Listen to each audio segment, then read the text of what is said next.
പെട്ടിയും പാണ്ടൊക്കെ എടുത്തിട്ട് ഞാൻ പോവാണ് കേട്ടോ. വേറെ എങ്ങോട്ടുമല്ല, മഞ്ചേരിക്ക് തന്നെയാണ്. വേറെ എങ്ങോട്ടാലേ ഞാൻ പോവാ. കോഴിക്കോട് നിന്ന് വിട്ടാ മഞ്ചേരി, മഞ്ചേരി നിന്ന് വിട്ടാ കോഴിക്കോട്. ഇതാണ് എൻ്റെ ഒരു ലൈൻ കേട്ടോ. അതിൻ്റെ ഇടയിൽ ചെറിയൊരു സ്റ്റോപ്പ് ഉണ്ട് അരീക്കോട്. അരീക്കോട് നിന്ന് താത്താനെ പിക്ക് ചെയ്യാനും ഡ്രോപ്പ് ചെയ്യാനൊക്കെ ഉണ്ടാവും കേട്ടോ ഇടക്ക്. സുജി ഓഫീസിൽ പോയിട്ടുണ്ട്. ഇനി ഞാൻ നേരെ അരീക്കോട് പോയിട്ട് താത്താനെ പിക്ക് ചെയ്തിട്ട് നേരെ മഞ്ചേരിക്ക് വിടും കേട്ടോ. 8 കൊല്ലമായി ഡ്രൈവിംഗ് പഠിച്ചിട്ട്. അന്ന് ഡ്രൈവിംഗ് പഠിക്കാൻ തോന്നിയത് എന്തോ ഒരു ഭാഗ്യമാണെന്ന് ഇപ്പൊ തോന്നുന്നു കേട്ടോ. അതുകൊണ്ടല്ലേ ഇങ്ങനെ വിചാരിക്കുമ്പോൾ പോകാനും വരാനും ഒക്കെ പറ്റണത്.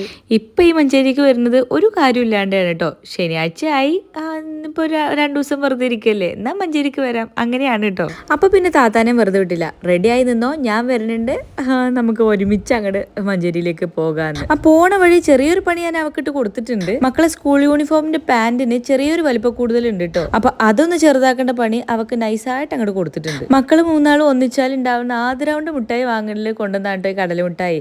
എനിക്ക് വലിയ ഇഷ്ടമല്ല കേട്ടോ ഈ കടല മിഠായും കടലൊന്നും. പക്ഷെ താത്ത ഒറ്റക്ക് അങ്ങോട്ട് തിന്നണ്ടല്ലോ എന്ന് വിചാരിച്ചിട്ട് ഞാൻ അവളെ നിന്ന് കൊത്തിപ്പറിച്ച് വാങ്ങി തിന്നതാണ്.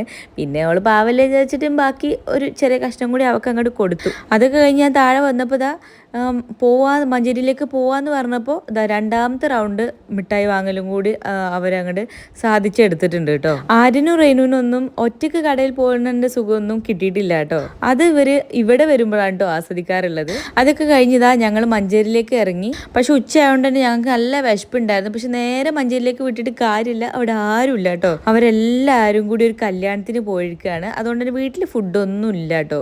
ഉണ്ടാക്കണ്ടെന്ന് ഞങ്ങൾ പ്രത്യേകം പറഞ്ഞിരിക്കുകയാണ്. കാരണം ഞാനും താത്ത ഓൾറെഡി മമതന്ന് ഫുഡ് കഴിക്കാന്ന് പ്ലാൻ ഇട്ടിട്ടുണ്ടായിരുന്നു കേട്ടോ. താത്താന്റെ വ്ളോഗിലൊക്കെ എപ്പോഴും കേൾക്കുന്ന പേരാണ് മമത മമത മമത എന്ന്. പക്ഷെ ഞാൻ ഇതുവരെ ഇവിടുന്ന് ഫുഡ് കഴിച്ചിട്ടില്ല. ഈ ഒരു റെസ്റ്റോറൻറ്റിൽ ഞാൻ ഇതുവരെ കയറിയിട്ടുമില്ല. അപ്പൊ ഞാനൊന്ന് വിചാരിച്ചു ഇതിൻ്റെ ഉള്ളിലൊന്ന് കയറാന്ന്. മക്കളൊക്കെ ഫുള്ള് ഒരു എൻജോയ് വൈബാണ്. കണ്ടില്ലേ, ഞങ്ങൾ ഡയറ്റൊക്കെ മറന്ന് അൽഫാമും, അതും ഹണി അൽഫാമാണ് കേട്ടോ. ഫ്രൈഡ് റൈസും ബിരിയാണിയും ചിക്കൻ ഫ്രൈയും എല്ലാം ഓർഡർ ചെയ്ത് അടിപൊളിയായിട്ട് കഴിച്ചിട്ടുണ്ട്. എനിക്ക് അങ്ങനെ അൽഫാം ഇഷ്ടമില്ലാത്ത ഒരാളായിരുന്നു. പക്ഷേ ഇവിടുത്തെ അൽഫാം നല്ല ടേസ്റ്റ് ഉണ്ട് ഗൈസ്. ഏതായാലും നല്ല വയറൊക്കെ ഫില്ല് ചെയ്ത് പിന്നെ 1-2 സാധനങ്ങളും കൂടി വാങ്ങാനുണ്ടായിരുന്നു കേട്ടോ.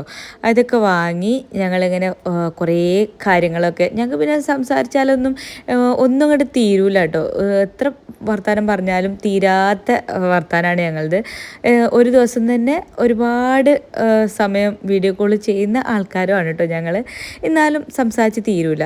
ഏതായാലും അങ്ങനെ വർത്താനമൊക്കെ പറഞ്ഞ് ഒടുവിൽ ഞങ്ങൾ മഞ്ചേരി എത്തിയിട്ടുണ്ട് കേട്ടോ. ഞങ്ങളൊക്കെ അങ്ങനെ ആടിപ്പാടി എത്തിയപ്പോഴേക്കും അവർ കല്യാണമൊക്കെ കഴിഞ്ഞ് വീടെത്തിയിട്ടുണ്ടായിരുന്നു.